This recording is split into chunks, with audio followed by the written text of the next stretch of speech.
কারা যেন বলছিল যে অপবিশ্বাসের সেই জনপ্রিয়তা নাই। অপবিশ্বাস গর্তে ঢুকে গেছে, অপবিশ্বাসের সেই খাওয়া নাই, হ্যাঁ, অপবিশ্বাসের সেই গ্ল্যামার নাই, অপবিশ্বাসকে নিয়ে কেউ কাজ করবে না, অপবিশ্বাসকে সবাই ছুঁড়ে ফেলে দেবে, অপবিশ্বাসের ইন্ডাস্ট্রিতে কোনো শক্তপোক্ত অবস্থান নাই, অপবিশ্বাস আগে ছিল এখন নাই, এখন পদবিশ্বাস হয়ে গেছে, এখন কদু হয়ে গেছে, কদু মাসি হয়ে গেছে। অনেক কিছু যারা বলতে, তোদেরকে আমি বলতে চাই, ঢালিউড কেন বিশ্বাস মুখে কোনো কিছু বলে না, মুখে কোনো কথা বলে না, ওকে, কাজেই তিনি প্রমাণটা দিয়ে দেয়, বুঝছস? ঢালিউড কেন বিশ্বাস তার কাজে তিনি বারবার প্রমাণ দিয়ে দেয় যে কথায় নয়, আমি কাজে বিশ্বাসী, আমি কাজে প্রমাণ দিয়ে দেব, আমার কাজে দর্শকদের হৃদয়ে থাকবে, আমি এরকমভাবে দর্শকদের সামনে প্রেজেন্ট হব যেটা নিয়ে আলোচনা করবে, ওকে, যেটা নিয়ে আলোচনা থাকবে 20 বছর, ওকে, মানে সোশ্যাল মিডিয়াতে ট্রেন্ড থাকবে।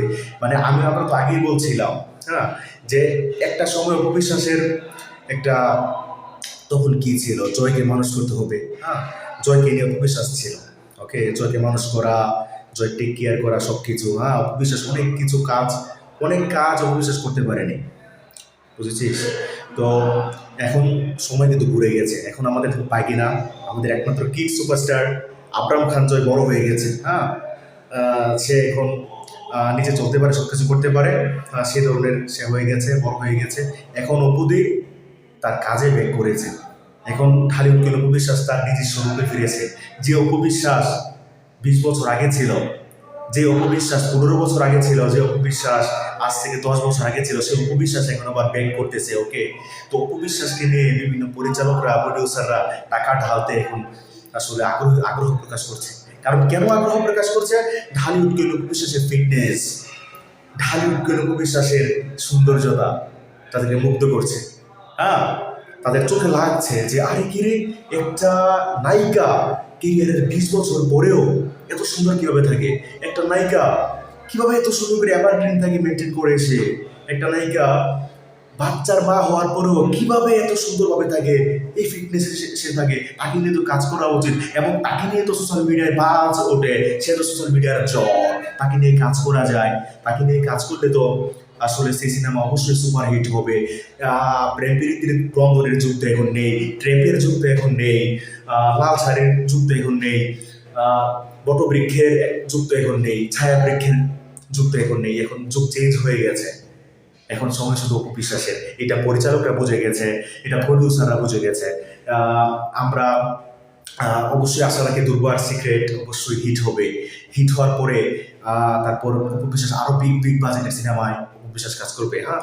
আর অপবিশ্বাস এখন তো নতুন এক সিনেমা চুক্তিবদ্ধ হয়ে গেছে দুর্বার সিক্রেটের পরে, ওকে। কেন চুক্তিবদ্ধ হয়ে গেছে? কারণ অপবিশ্বাসের জনপ্রিয়তা তাদের চোখে লেগেছে, তাই ঢালিউড কেন অপবিশ্বাস আরও নতুন হয়ে আরেকটি সিনেমা চুক্তিবদ্ধ হয়ে গেছে, সেই সিনেমাটার নাম হচ্ছে শিকারে, ওকে। শিকারে সিনেমায় চুক্তিবদ্ধ হয়ে গেছে ঢালিউড কেন অপবিশ্বাস। অপবিশ্বাসের ব্যস্ততা কমছে না, ঢালিউড কেন অপবিশ্বাসের এখন শুধু ব্যস্ততার ব্যস্ততা, তিনি আসলে কাজেই তার প্রমাণটা তিনি দিতে যায়, হ্যাঁ। তো আমরাও অপবিশ্বাসের কাজ থেকে কথা বলবো, আমরাও অপবিশ্বাসের আগেও কথা বলতাম, এখনো কথা বলবো, সারা জীবনে কথা বলে যাব, কারণ ঢালিউড কেন অপবিশ্বাস এখন খুব চুজি হয়ে গেছে, হ্যাঁ। অপবিশ্বাস এখন বুঝতে শিখেছে, তার ভক্তরা এখন তার কাছে এই বয়সে এসে কি চাচ্ছে তিনি বুঝে গেছে, তাই তিনি ভালো ভালো কাজ পাচ্ছে। শিকারের মতো সিনেমায় তিনি এখন চুক্তিবদ্ধ হয়ে গেছে, কালকে চুক্তিবদ্ধ হয়েছে। এটা নিয়ে তো কথা বলার কথা ছিল, কিন্তু আমি কথা কন্টেন্ট বানাতে পারিনি। কেন বানাতে পারিনি? কারণ আর বুবলির ফোনটাই তো শেষ হয় না, বুবলির ফোনটাই তো ইয়ে করতে পারছি না, বুবলির ভক্তদেরকে পাস দিয়ে তো আমি শেষ করতে পারছি না, কুল পাচ্ছি না। তো অপবিশ্বাসের কাজ নিয়ে আমি কখন কথা বলবো, বুঝেন না? তো সেটাকে তো প্রটেক্ট আমাদেরকে করতে হয়, তাই অবিশ্বাসের কাজ নিয়ে কথা বলতে পারছি না।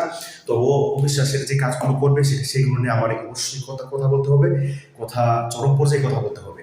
তো এখন ঢালিউড কেন অবিশ্বাস শিকারী মুভিতে চুক্তিবদ্ধ হয়ে গেছে, সামনে এটার দেশের বাইরে শুটিং হবে, এই বিষয়েও আরেকটা ভিডিও আসবে।